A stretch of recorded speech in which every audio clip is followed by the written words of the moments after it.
오늘 성경 본문은 참 이해하기가 쉽지 않은 내용이 나오고 있습니다. 그 내용은 이 집안에 남자가 죽었습니다. 그런데 그 남자의 동생들이 형수를 거두어 살아야 한다라고 하는 참 이상한 법이 나오기 때문입니다. 다시 한 번 더 신명기 25장 5절을 보실까요? 형제들이 함께 사는데 그 중 하나가 죽고 아들이 없거든 그 죽은 자의 아내는 나가서 타인에게 시집가지 말 것이요 그의 남편의 형제가 그에게로 들어가서 그를 맞이하여 아내로 삼아 그의 남편의 형제된 의무를 그에게 다 행할 것이요. 자, 이 법은 정말 고대 근동에서 실제로 존재했던 규정으로, 또 특별히 모세는 이것을 율법으로 성문화한 것입니다. 도대체 이유가 무엇일까요? 다양한 이유가 있는데, 첫 번째로 이스라엘은 각 지파에게 땅을 분배했습니다. 기업으로 땅을 분배했고, 그리고 그 지파에게 돌아간 땅은 역시 개인에게 분배되게 되었습니다.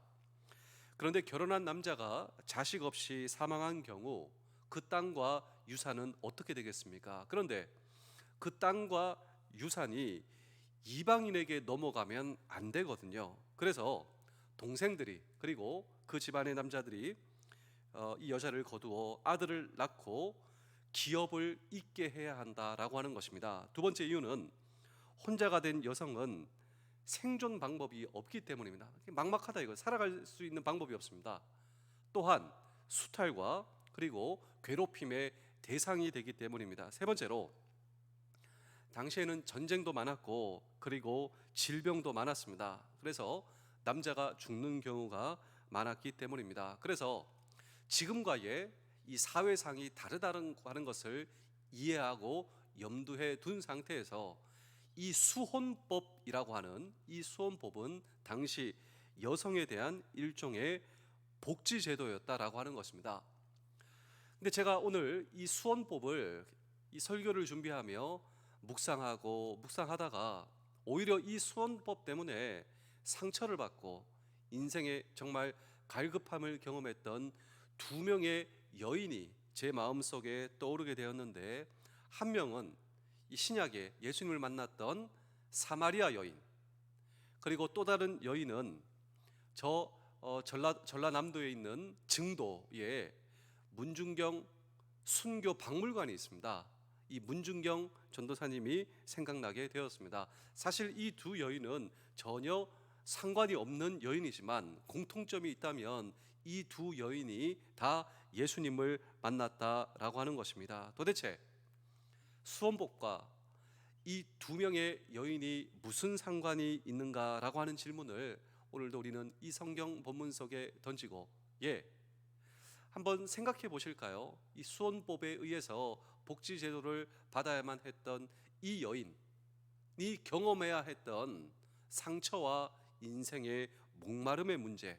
그런데 이런 상처와 목마름의 인생을 만나주시는 주님, 그 주님은 어떤 주님이신가라고 하는 질문을 오늘도 우리는 이 성경 본문 속에 던지고 함께 주의 음성을 들을 때, 첫 번째로 사마리아 여인입니다. 도대체 그녀는 누구인가? 이 사마리아 여인이 그 여인입니다. 12시에 사마리아에서 우물을 길러 왔던 그 여인 말이죠. 제가 이 동네에 가서 12시에 햇빛을 맞아봤는데 제 살이 탔습니다. 그 강렬한 태양. 그러니까 12시에는 물을 길러 오지 않습니다. 아무도. 그런데 이 여인이 우물을 길러 정오 12시에 나타났다라고 하는 것입니다. 아무도 없는 시간, 그때 이 여인이 나타났던 이유가 있습니다. 자, 우리 요한복음 4장 18절입니다. 너에게 남편 5이 있었고 지금 있는 자도 내 남편이 아니니 내 말이 참되도다. 자, 뭔가 사정이 있는 여자지 않겠습니까? 남편 5이 있었다라고 우리 주님께서 하시니요. 그래서 한 성경 해설자는 신명기 25장에 근거하여 이 여자는 정말 사정이 있는 여자였다, 이런 추정을 하고 있는 것입니다. 한 여자의 남편이 죽으면 남편의 형제들이 아내로 삼아 후사를 잇는 전통이 수혼법이다 말씀을 드렸습니다. 따라서 너에게 남편이 5 있었다. 이것은 아마도 남편이 죽은 후 형제들이 남편이 되었지만 그 다음에 형제들이 계속해서 죽어나가는 것입니다. 그래서 남편 5이 죽어버리는 비극을 당한 이 여인이 바로 사마리아 여인이다라고 하는 것이죠. 정말 중요한 것은 이 여인이 견디어야만 했던 정신적인 고통과 방황, 우리가 아마도 상상할 수가 없을 것입니다. 또 그녀에 대한 소문과 편견을 한번 생각해 보십시오. 정말 수원법이 있지만 오히려 이 수원법 때문에 고통과 아픔과 인생의 목마름을 경험해야 했던 이 여인이, 제가 신명기 25장을 읽으니까 이 여인이 생각날 수밖에 없더라고요. 도대체 그녀는 무엇으로 위로받을 수 있을까라고 하는 것입니다. 그래서 낮 12시에 우물을 길러 나온 것입니다. 사람들의 시선이 두려웠기 때문입니다. 그런데 놀라운 사실은 무엇인지 아십니까? 그녀가 주님을 만났다라고 하는 것입니다. 요한복음 4장 19절입니다. 내가 주는 물을 마시는 자는 영원히 목마르지 아니하리니 내가 주는 물은 그 속에서 영생하도록 솟아나는 샘물이 되리라. 자, 이 말씀을 듣고 사마리아 여인이 충격을 받게 되었습니다. 정말 나는 갈급한 인생, 목마름의 인생을 살아왔거든요. 근데 주님이 말씀하십니다. 내가 주는 물을 마시는 자는 더 이상 목마르지 아니하려니. 이것을 해결하기 위해서 몸부림치는 인생. 그런데 내 몸부림에 치는 그 진정한 목적을 알고 해결해 주시겠다 말씀하시는 주님. 주님은 이런 말씀이십니다. 네 인생의 목마름을 해결하기 위해서 네 방법으로, 육신적인 방법으로, 육신의 물로는 인생의 목마름을 해결할 수 없다. 이 사실을 이 여인이 깨달아야만 했던 것입니다. 이 목마름은 내 방법으로 결코 해결할 수 없다. 그래서 주님이 계속 말씀하십니다. 요한복음 4장 13절입니다. 예수께서 대답하여 이르시되 이 물을 마시는 자마다 다시 목마려느니와 네 방법, 세상적인 방법, 그것으로 너의 문제가 해결되지 않는다, 이 말입니다.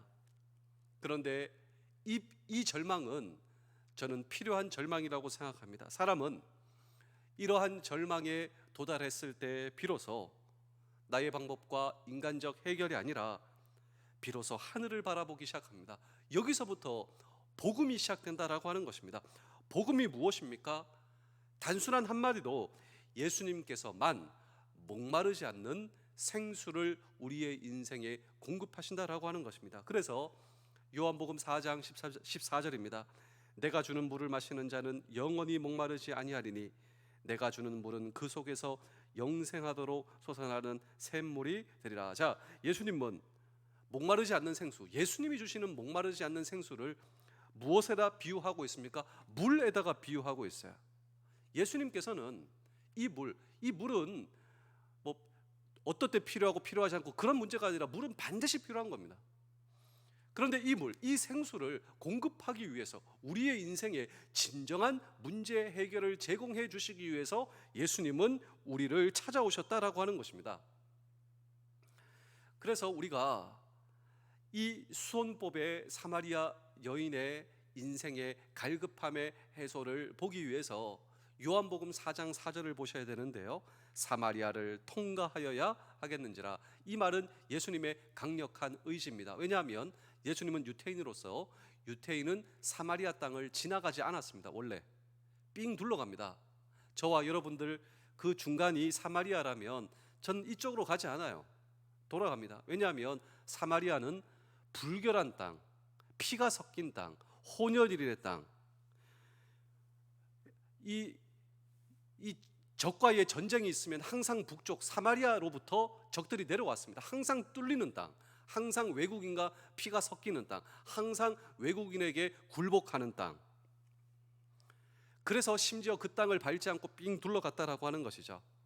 그런데 예수님께서는 사마리아를 그냥 통과하셔서 그 여인에게 오셨습니다. 왜냐하면 그 여인을 아셨고, 그 여인이 거기 있다라고 하는 사실을 아셨고, 그 여인이 인생의 목마름을 가지고 주님을 기다리고 주님께서 소망이다, 이 사실을 주님께서 아셨기 때문에 주님께서 의도적으로 그녀를 만나기 위해서 찾아오셨다라고 하는 것입니다. 우리 사랑하는 성도 여러분, 장병 여러분, 군가족 여러분, 오늘 저와 여러분들의 인생에 해소할 수 없는 목마름을 가지고 고통과 절망과 아픔 가운데 살아가는 오늘 저와 여러분들을 누가 아신다고요? 예, 주님이 아세요. 나를 주님이 다 아세요. 내가 무엇 때문에 고민하는지, 내가 무엇 때문에 아파하는지, 진정한 내 인생의 문제를 해결하기 위해서 무엇이 내 인생에 필요한지 주님께서 다 아시고 내 인생의 진정한 생수를 제공하시는 주님, 그 주님이 오늘 저와 여러분들의 주님인 것입니다. 그러므로 우리의 인생에 갈급함이 있을 때 진정한 내 인생의 문제 해결이신 주님을 바라볼 수 있다면, 그리고 그 주님을 의지할 수 있다면, 오히려 내 인생의 문제는 주님을 만날 수 있는 놀라운 복음의 기회가 된다라고 하는 사실을 저와 여러분 잊지 않는 우리 모두 될 수 있기를 주의 이름으로 축복합니다. 그래서 사실 오늘 이 성경 본문은 여인이 우물물을 깃고 있다가 예수님께서 찾아온 것이 아니라 예수님께서 미리 오셔서 그녀를 기다리셨습니다. 그래서 그녀에게 말을 겁니다. 나에게 물을 달라. 이 여인은 이렇게 반문을 하죠. 당신은 유태인, 나는 이방인입니다. 나는 사마리아 여인입니다. 근데 어떻게 당신이 나에게 물을 달라 할 수가 있겠습니까? 그때 주님께서 그녀에게 이렇게 말씀하시는 것이죠. 내가 누군지를 알면 오히려 네가 나에게 물을 달라 할 것이다. 그렇습니다. 오늘 저와 여러분, 주님께서 나를 다 아신다. 주님께서 내 문제를 다 아신다. 내가 무엇에 갈급하고 있는지, 무엇을 두려워하고 있는지, 가족이 몰라도, 친구가 몰라도, 동료가 몰라도 누가 나를 아신다고요? 주님이 나를 아신다라고 하는 것입니다. 이런 나를 아시는 주님께 오늘 저와 여러분 어떻게 나아가야 하겠습니까? 예, 그녀가 12시에 우물물을 길러왔다.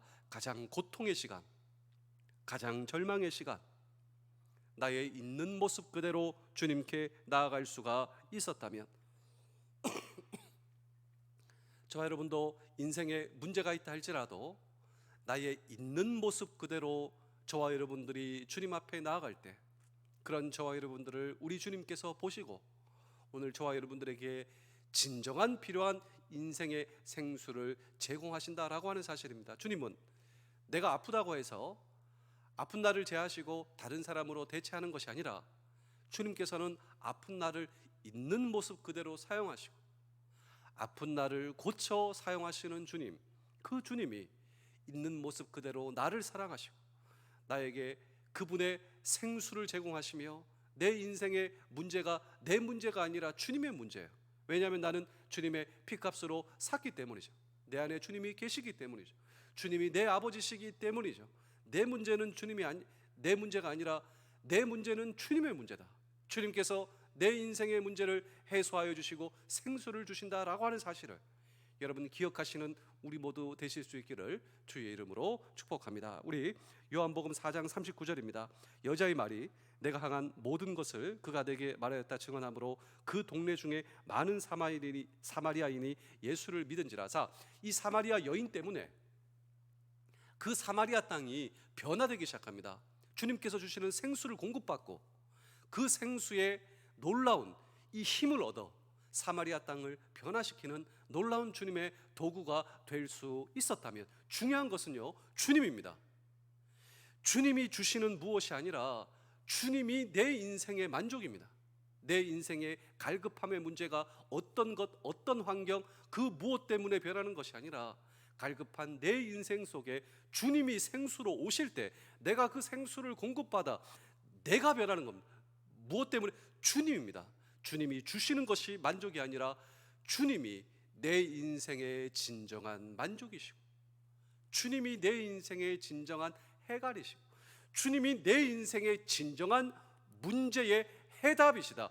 주님이 내 인생의 문제 해답이시고 주님께서 내 인생에 들어오실 때 주님이 복음이시기 때문에 내 인생이 진정한 주님의 복음의 도구가 되어 남은 평생 환경이 어떠하든 이 환경을 초월하며 그리고 환경을 넘어서는 놀라운 주님의 기쁨과 축복과 평안이 남은 평생 우리가 경험하실 수 있는 우리 모두 되실 수 있기를 주의 이름으로 축복합니다. 두 번째로, 제가 이 사마리아 여인과 문중경 전도사님이 생각났다라고 했는데, 이 문중경 전도사님이 누구시냐면요, 지금도 이 전라남도 이 무안 위에 증도가 있습니다.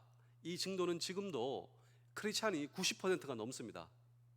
원래 미신이 가득한 땅인데 그 땅은 미신이 없고 그냥 마을마다 곳곳마다 교회가 있습니다. 교회. 그 중심에는 한 명의 여인 문중경이라고 하는 여인이 있었는데, 이 문중경 여인은 증도에 시집을 왔습니다. 그런데 시집을 오는 날 애인이 있었던 남편에게 소박을 맞습니다. 그러니까 결혼을 왔는데 이 남편에게는 애인이 있어요. 결혼해서 오자마자 소박을 맞은 정말 불쌍하고 정말 기구한 이 안타까운 여인, 그리고 모든 친척들이 자기를 버립니다. 등을 돌립니다. 여러분, 이 여인 어떻게 해야 될까요? 그때 이 문중경 전도사님은 주님을 만납니다. 세상 모든 사람들이 자기의 등을 돌렸을 때, 자기를 버린 섬 증도, 그때 주님을 만나 신학 공부를 합니다. 신학 공부를 하고 그가 어디를 사역처로 가는 줄 아십니까? 여러분 생각해 보십시오. 나를 버린 증도, 그때 내가 주님을 만나 서울에서 제가 공부한 서울신학대학교에서 공부를 하고 그녀가 간 곳은 그녀를 버린 증도였습니다. 증도. 자기를 버린 섬으로 돌아왔어요. 거기서 복음을 전하는데 노래를 잘 하셨습니다. 이 문중경 전도사님이 노래만 하면 마을 사람들이 모이고 마을 아이들이 모이고 거기서 찬양을 가르쳐 주는 거예요. 아픈 사람을 찾아갑니다. 가난한 사람을 구제합니다. 그 동네에는 아기를 받아주는 사람이 없어서 그래서 아기를 받아주고, 한 집에서 제사를 하면 그 제사 음식을 거두어 가지고 못 먹고 헐벗고 가난한 사람들에게 주고, 섬섬을 돌아다니면서 아픈 사람들을 치료해주고, 그 섬에 의사, 간호사, 산파, 그리고 찬양 사역자, 설교자, 복음자, 그녀를 버린 땅에 돌아와 그 사람들을 섬기기 시작합니다. 그녀를 통해 믿는 사람들이 한 명, 두 명. 근데 6.25 전쟁 가운데 공산당이 쳐들어왔어요. 공산당이 제일 싫어하는 사람이 누군지 아십니까? 저와 여러분, 예수 믿는 사람들이에요. 교회 다니는 사람들을 공산당이 제일 싫어해요. 이 증도에 와보니까요, 증도가 복음화가 되어 있는 거예요. 다 죽이려고 했습니다. 이 문중경 전도사님이 나서죠. 이 사람들은 죄가 없습니다. 저 때문입니다. 저를 죽이십시오. 이 사람들은 죄가 없습니다. 근데 공산당이 그 문중경 전도사님의 말을 들어준 거예요. 그래, 네가 씨암탉이구나. 씨암탉은 죽여야지. 그냥 죽창으로 찌르고 총살령해. 그런데 마을 모든 사람들이 그냥 꿇어앉은 상태에서 자기들도 꼼짝없이 죽겠다 생각했는데, 문중경 전도사님이 자기들을 위해 희생하고 순교하는 모습을 마을 모든 사람들이 지켜봤습니다. 문중경 전도사님을 통하여 문중경 전도사님의 인생의 갈급함을 해소하신 생수 대신 예수 그리스도를 다 지켜본 거예요. 그 땅이 어떤 땅이 되겠습니까? 그래서 지금도 증도는 크리스찬 비율이 90%가 넘습니다. 미신이 없습니다. 무당도 없습니다. 그 무당 많았던 섬, 미신이 많았던 섬. 그래서 증도를 지금도 가보시면 문중경 전도사 순교 기념 박물관이 우리를 기다리고 있는 것입니다. 우리 사랑하는 성도 여러분, 장병 여러분, 군가족 여러분, 인생에 목마름이 있습니다. 사실 인생에 목마름이 없는 인생이 어디 있을까요? 그런데 그 목마름을 해소하기 위해서 이 세상 많은 사람들은 이것을 하고 저것을 하고, 이것을 하면, 이것을 얻으면 내 인생의 목마름이 해소될 것이다. 그것을 위해 인생을 바치고 모든 것을 바치고. 근데 정말 중요한 것은 내 인생의 목마름이 해소되는 것이 아니라 더 갈급한 인생. 사실 오늘 이 성경 본문에 남편 5이 없었고 그 누군가가 아니라 오늘 저와 여러분들의 이야기가 아닌가요? 내 인생도 목마름의 인생을 살다가 그 목마름 때문에 내가 내 인생에 주님을 만났습니다. 주님께서 주시는 그 복음의 생수를 통하여 내 인생의 진정한 갈급함을 해소받고, 또한 해소받은 저와 여러분들, 사마리아 여인을 통하여 사마리아 땅이 변했듯 오늘 저와 여러분들을 불러주신 우리 해병대, 우리 부대, 우리의 삶의 터전에 주님의 복음의 도구로서 주님께서 사용하시는 저와 여러분. 그런데 중요한 것은요, 평생 주님을 의지하셔야 됩니다. 생수가 한 번만 필요한 것이 아니죠. 우리 남은 평생 주님께서 내 인생의 진정한 해갈이 되신다. 오늘도 이 세상은 이것이 필요하다, 저것이 필요하다, 여기 가면 저기 가면 해갈할 수 있습니다 라고 하는 선전이 요동치고 있는 이 시대, 우리에게 주어진 남은 평생 복음 되시고 생수 되신 예수 그리스도를 의지하고 그분에게 계속해서 지속적으로 공급받는 생수를 통해 여호와는 나의 목자시니 내게 부족함이 없습니다. 주님 때문에 행복한 인생, 갈급함이 해소되는 인생, 그리고 그 모든 것이 충족된 인생, 제 인생 주님 감사합니다 고백하며 나를 불러주신 가정과 모든 삶의 터전을 살리는 이 시대에 주님께서 쓰시는 놀라운 주님의 거룩한 도구가 저와 여러분 되실 수 있기를 주의 이름으로 축복합니다. 기도하겠습니다. 주님, 제가 피곤과 좌절과 낙심 속에 주저앉아 있었습니다. 주님, 이것이 목마른 나의 모습입니다. 그렇기 때문에 이 시간 목말라 하며 주님 앞에 나온 당신의 자녀들이 있습니다. 저들의 좌절과 피곤케 하고 목말라 하고 낙심되는 모든 목마름 주님 해갈하여 주시며 성령이여 임하시사 우리를 채워주시고 성령의 은혜를 입고 춤추게 도와주시옵소서. 주님이 우리의 소망인 것을 선포하게 도와주시며 성령의 기름 부으심으로 우리를 채워주옵소서. 주는 그리스도시요 살아계신 하나님의 아들이심을 믿습니다. 어떤 것으로 채울 수 없는 나를 주님으로 채웁니다. 주님이 나의 기쁨이며 소망이며 주님이 주시는 것이 아니라 주님이 나의 만족이심을 고백하오며 우리 주 예수 그리스도의 이름으로 기도하옵나이다. 아멘. 오늘도 내 인생의 진정한 주인이신 주님께 기도하며 오늘 하루 시작하시겠습니다. 기도하시겠습니다.